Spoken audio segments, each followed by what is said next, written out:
If we would learn to worship God in quiet and in private, some of the things that wear us out, He would work out. I'm not saying it's magic. I'm just saying that you, in tune with God, is a bad dude in a good way. A good man with a good heart. She says, I'm that. And sometimes I am. What happens to me from time to time? It happened to David too, so I don't feel so bad. And it happens to you. Through daily life, we get distracted. Chris, come. I think we should do this together. We talked about it, and I told him I might call him. You get distracted, right? You don't decide to just start following your own whims and fall back into old temptations. At least, most people don't. Instead, it's more like a distraction. We worked this out ahead of time, and he's cool with it. He's going to be the devil. He sang like an angel, but he's a versatile worshipper. Just for illustration. So, I'm flowing, you know. Yeah, man. Yeah, I'm going to start the business. I'm going to raise these kids to be world changers. Right? Come thou fount, flowing like that. Then you look away. You thought you could set it, and then you get a text message, and then you have to walk into a meeting.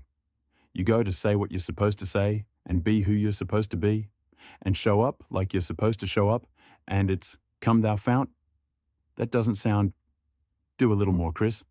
Sometimes the devil just tweaks you a little bit, but sometimes...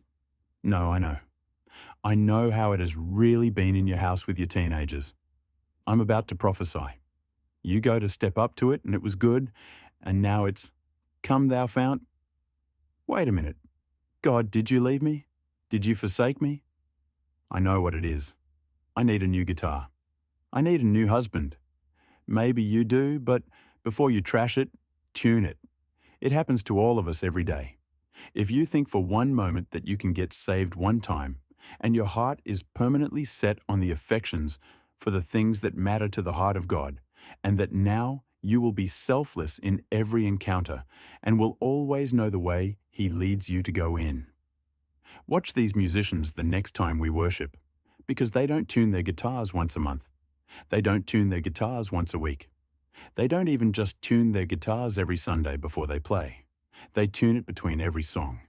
It means that every day I'm alive, and every breath I breathe, and every transition I go into, there is a possibility that my heart will go out of tune. From the same heart come your greatest fears. From the same heart comes your greatest faith. Which one you move into depends on what you're tuned to. Why this helped me so much was because I struggle with a lot of condemnation at how much I change from wanting to do God's will to not wanting to do God's will, from feeling motivated to preach the message to feeling like I just want somebody to preach to me, from feeling like I want to be more giving to feeling like nobody is taking care of me and being I can have very big pity parties. When I realize that my heart is a liar, that my heart is a harp, a stringed instrument, then I realize it has to be tuned to truth. I told you this illustration was going to help us. That's really why I'm doing it. I'm not trying to just put an entertainment value on the sermon. I don't care about that. There's way better, more entertaining stuff you can watch on your Hulu account, but you came here to get help for your heart. I'm trying to show you that it sounds like that right now, but the guitar is good. The wood is good. You've just been tuned to some stuff that is beneath who you really are. How many are glad that Jesus Christ does tune-ups? Is that why you came to church today? Is that why you logged on today? Now, there are two ways to tune this guitar. The guitar is in tune, technically, when the strings have the appropriate tension through these pegs that Chris so rudely tuned down, like the devil does with discouragement, disappointment, bills, offenses, and all of these things. I could spend a whole hour just going through all of the things that distract you and detune you. If the enemy can detune your heart, he can defeat you in your life. You'll be reaching for slings, fighting, when you need to be reaching for strings, tuning. He trains my hands for war. But David said, I've learned to tune my heart to truth, not cultural truth. We have personalized the precepts, so we say things like, my truth. But I don't tune to my truth, because my heart is a liar. I cannot just listen to my heart at all times. That would cause me to want to quit. That would cause me to want to give up. That would cause me to lash out. That would cause me to sink. That would cause me to go all the way down farther into the spiral. It's fine to follow your heart when your heart is going up, but there are times in your life where you need to be tuned. I want you to make sure in those times that you are tuning to truth, not your subjective experience, not even what your parents taught you. If your parents taught it and God taught against it, your parents were wrong, not God. What your parents taught you was tradition. What God wants to tune you to is truth. Tune me to truth. That means, God, show me where I'm wrong and blaming them. That means, God, show me where I think I need to get more, and I really need to give more because I want to be tuned to truth. Show me where I've been thinking I'm at a disadvantage when, really, my slingshot is a secret weapon. I've been saying I don't have the resources. But maybe God didn't give you the resources so He could source this one, so He could get the glory for what He does that you could never do. To tune my heart to truth. There are a couple ways to tune the instruments. A stringed instrument, like you and me, we have heartstrings, right? A stringed instrument goes out of tune. This guy came over to tune our piano and charged like $300. Then he was back a few months later, and I was like, "Bro, do I get a discount? This is your second time trying this." He goes, "No, I have to do it every time the weather changes. When the seasons change, the strings must be recalibrated. You're not a kid anymore. The season is changing." How many of you are going through a seasonal change in your life right now? Wave at me. How many of you all feel like in Charlotte, we go through 3 seasonal changes every day, every week? I'm going to have the piano tuner over at my house 3 times a day if we keep this weather fluctuation up. Good Lord, it can feel like that in your life because every time the temperature changes, you have to retune. Every time the seasons change. So, you need to be asking the question, God, who do you want me to be now? Who are you calling me to be now? What childish things do I need to put aside? My season is changing. Sometimes you are in a season of abundance, but you keep thinking like scarcity. You're out of tune. Sometimes you are in a season of focus, but you're thinking. Sometimes you're in a season of marriage, but you're scheduling your life like you're single. Your season has changed. You have to retune.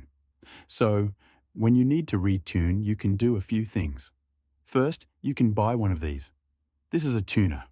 This one is about $20. You can tune. You can do that, but I'm going to give you something from the Bible, okay? I feel like Garth Brooks with this microphone and this acoustic guitar right now. This is so weird. I visualized it, but I told the Lord, I'll flow with it however you want. I never saw myself standing here holding the guitar in this moment behind the pulpit. This is very awkward, and I love you. Okay, here it is. Give me verse 10. I wanted to check the verse. David said, not only is it important what you tune, that you see yourself as a stringed instrument that has to be tuned regularly to the intervals of God's specific purpose and designation of your life. Not only do I have to be tuned when I go into a new room, a new season, so I don't carry yesterday's manna mentality into today's promised land situation. Not only do I need God to tune me when I go into something new, but watch this. He said, I will sing to the one who gives victory to kings. Now, not only is David saying, I will sing to the one, like if I gave you $1, I gave $1 to you. But he's saying, I am going to sing in tune with the one. I'll show you. LJ is playing a digital instrument. His keyboard does not go out of tune. It can't. It's digital. It is set, and it will stay set. His keyboard is tuned, and I know it's in tune right now. So, the fact that I'm out of tune on this stringed instrument means I need to turn around to someone who is always in tune. Look, I've been thinking about how to get this across to you. I've been thinking about it for months. You think you're trash. You are about to break your Martin. You're about to mess up your mind. You're about to walk away from your opportunity. It's not trashed. It's just not tuned. So, if I turn to the one who is in tune and say, hey LJ, give me an E, and he plays an E, and I play what's supposed to be an E on my lyre. He's playing the truth. and I'm playing the liar. He says E sounds like this, and I say E sounds like this. He's playing higher, and I'm playing lower. He's right. I'm wrong. He's not coming down to me. I'm coming up to him, because I'm turned to the one. Do you get it? You're not coming down to it. It's not coming down to you.